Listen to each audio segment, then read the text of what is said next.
तो स्टूडेंट्स, जैसा मैंने कहा था कि मैं 50 प्लस क्वेश्चन लेके क्लास 9 का आऊँगा, तो आज क्वेश्चन नंबर 6 आपके सामने है।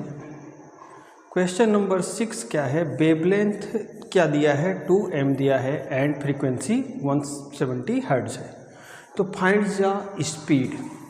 हम लोग देखिए पढ़ चुके हैं, फार्मूला क्या होता है? Nu equal to F lambda. अब यहाँ पर अगर हम लोग वेवलेंथ कितना ले रहे हैं? 2 ले रहे हैं और फ्रीक्वेंसी कितनी है? 170। 170 इंटू 2 कितना आ गया? 340। तो हमारा कौन सा ऑप्शन सही है? ऑप्शन 1 हमारा सही है।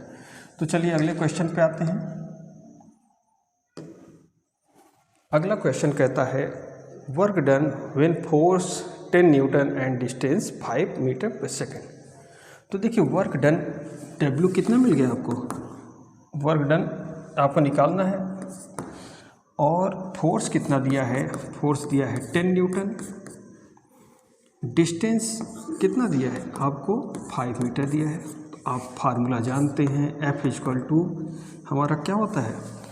हम अगर W निकालना चाहें तो W निकालने के लिए क्या फार्मूला लिखेंगे?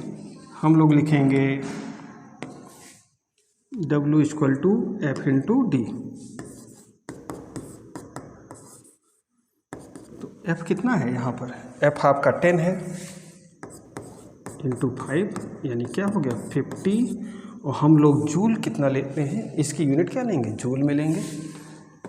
वर्क डन की यूनिट हमारी जूल में है, इसलिए ऑप्शन हमारा सी सही है। चलिए अगले क्वेश्चन पे आए। अगले क्वेश्चन पे देखते हैं।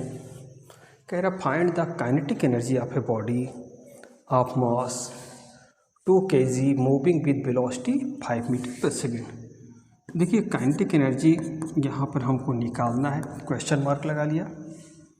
मास कितना दिया है? मास है आपका 2 kg। वेलोसिटी कितनी दी है? 5 मीटर पर सेकेंड। अब वैल्यू सबको यूज करिए। फार्मूला क्या होता है? K equal to half mv square, half into 2 into 5 का स्क्वायर। 2 से 2 डिवाइड कर लीजिए, कितना आ गया? 25।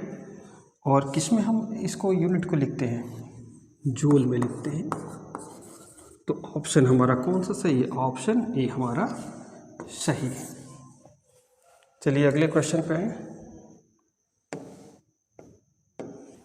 अगला क्वेश्चन कहता है speed of 330 metre per second है एंड फ्रीक्वेंसी 660 हर्ट्ज है। तो फाइंड द वेवलेंथ। अभी हम लोगों ने फार्मूला देखा था, स्पीड इक्वल टू क्या था? आपका फ्रीक्वेंसी इंटू लैम्डा था।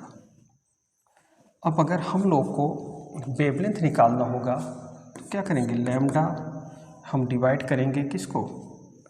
आप फार्मूला ले सकते हैं। जैसे आपने लैम्डा किया तो फ्रीक्वेंसी क्या कहाँ आएगी? नीचे आएगी। तो स्पीड कितना है? 330 और फ्रीक्वेंसी है 600। 1/2 यानी 0.5 आपका वैल्यू आ गया। ऑप्शन ए हमारा सही है। The relation between speed, frequency and wavelength. अभी हम लोगों ने फार्मूला देखा था। कौन सा फार्मूला था? B equal to F lambda, यानी ये था। ये हमारा ऑप्शन बी सही है। अगले क्वेश्चन को the formula of potential energies. Potential energy का फार्मूला हम लोग जानते हैं क्या होता है? mgh। तो ऑप्शन कौन सा सही है? ऑप्शन बी हमारा सही होगा। अगले क्वेश्चन पे। अगला क्वेश्चन कह रहा है 1 वाट इज इक्वल टू 1 वाट किसके इक्वल होगा? वाट किसकी यूनिट होती है? हम लोग पढ़ चुके हैं P इक्वल टू W/T।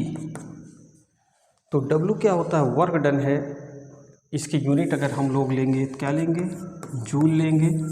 और T टाइम है, टाइम की यूनिट सेकेंड। तो वाट किसके बराबर होगा? 1 जूल अपॉन 1 सेकेंड के बराबर होगा। अगले क्वेश्चन पे आए।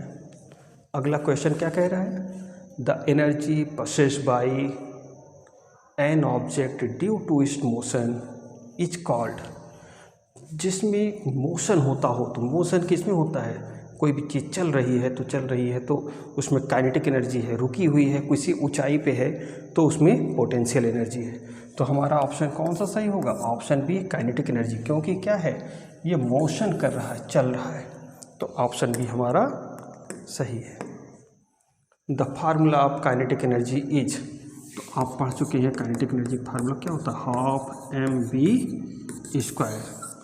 तो हमारा आंसर क्या है? हाफ mv², यानी ऑप्शन बी हमारा सही है। चलिए अगले क्वेश्चन पे आए। ए बॉडी ऑफ मास 4 kg, यानी मास कितना दिया है? 4 kg दिया है। विथ वेलोसिटी, यानी मूव करती है विथ वेलोसिटी 3 मीटर प्रति सेकेंड से।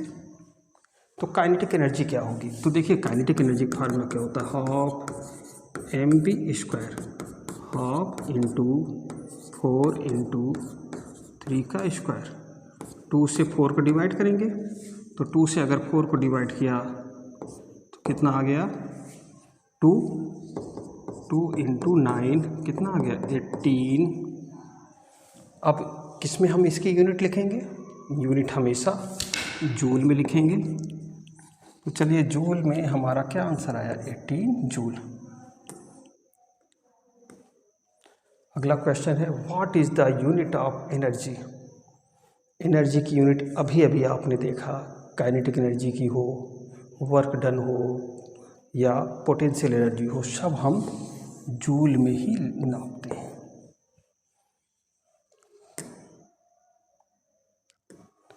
चलिए अगले क्वेश्चन पे कह रहा, if A machine complete work in less time, अगर मशीन किसी कम टाइम में किसी काम को पूरा कर रही है तो इसकी पावर क्या होगी? ज़्यादा है कि कम है? तो देखिए हम लोग पावर जानते हैं, पावर इक्वल टू क्या होता है? W/T। अगर हम टाइम को कम लेंगे, यानी कि यहाँ पे हम अगर मान के चलते हैं कि ये लेस है, तो ऑटोमेटिक पावर क्या होगी हमारी? मोर होगी। पावर क्या होगी? मोर होगी। अगर हम लोग क्या करें, टाइम कम ले रहा है कोई चीज़, कोई मशीन कम टाइम में काम कर रही, तो उसकी एफिशिएंसी यानी पावर क्या होगी? ज़्यादा होगी। तो ऑप्शन कौन सा सही है हमारा? ऑप्शन बी सही है, यानी मोर। अगले क्वेश्चन पे आए। कह रहा है, a force of 20 newton. Force क्या है? फोर्स है आपका 20 newton. Moves an object through 10 metre, यानी कितनी दूरी पे जा रहा है? डिस्टेंस जो ये ले रहा है वो ले रहा है 10 मीटर, और आपको क्या निकालना है? W निकालना है। तो देखिए जब कभी हम लोग फिजिक्स के न्यूमेरिकल करते हैं तो हमें क्या क्या वैल्यू मिली है और क्या निकालना है, उन सभी को लेकर हम लोग फार्मूला तैयार करते हैं। तो देखिए फार्मूले क्या बने यहाँ पे? F into T, W=F/d। तो अब हम इस पे वैल्यू रखेंगे। कितनी वैल्यू है? 20 इंटू 10 यानी 200, और आप यूनिट क्या लेते हैं? वर्क डन की, जूल। तो आंसर क्या है? आंसर बी आपका सही है। चलिए अगले क्वेश्चन पे आए। The formula for gravitational force is. Gravitational force का फार्मूला क्या होगा? हम लोग पढ़ चुके हैं। F = क्या होता है? G m1m2/r²। तो देख लीजिए कौन सा सही है इसमें? ऑप्शन बी हमारा सही है।